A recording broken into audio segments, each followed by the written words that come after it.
Hi friends, ఈరోజు దద్దోజనం చేసుకుందాం. చాలా ఈజీగా చేసుకోవచ్చు. దానికి పోపులను సమకూర్చుకొని మినపప్పు, జీలకర్ర, మిరపకాయలు, అల్లము, పచ్చిమిరపకాయలు, ఆవాలు వేసుకొని కొద్దిగా శనగపప్పు వేసుకోవాలి. శనగపప్పు కూడా వేసుకొని అల్లము, పచ్చిమిర్చి పెద్ద పెద్దవి, చిన్న చిన్నవి కరివేపాకు వేసుకొని వేయించుకోవాలి. వేయించుకున్నాక అన్నం రెడీగా చేసుకొని మరీ పలుగ్గా ఉండకూడదు. దద్దోజనకి కొంచెం పలుకు లేకుండా వార్చుకోవాలి. దానికి సరిపడా ఇంగు కూడా వేసుకోవాలన్నమాట, ఒక్క పావు టీ స్పూను.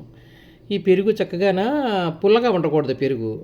పుల్లగా లేని పెరుగు గిలకెట్టి వాటర్ అది వేయకూడదు అనమాట. అది చల్లారి పెట్టుకుని వేడన్నం వేయకూడదు. ఎప్పుడు దద్దోజనంలో చల్లారి పెట్టుకుని అన్నం వేసుకోవాలి.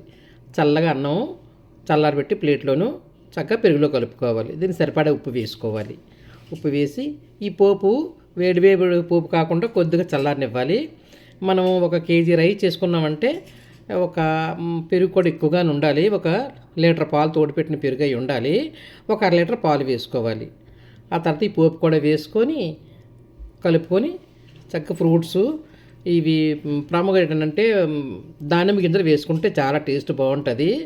పులవదనమాట. మనం పాలు కూడా వేసాం కదా, 1 అర లీటర్ పాలు చక్కగా ఆ పాలు ఈ పెరుగు తోడుకొని చాలా టేస్ట్ బాగుంటుంది. అంత క్వాంటిటీ అంటే అలా చేసుకోవాలి. పలచగా చేసుకుంటే కూడా బాగుండదు. మరి చిక్కగా చేసుకుంటే ఏమంటుందంటే గట్టిగా అయిపోద్ది. మన దద్దోజనం ఫ్రీగా తినలేము.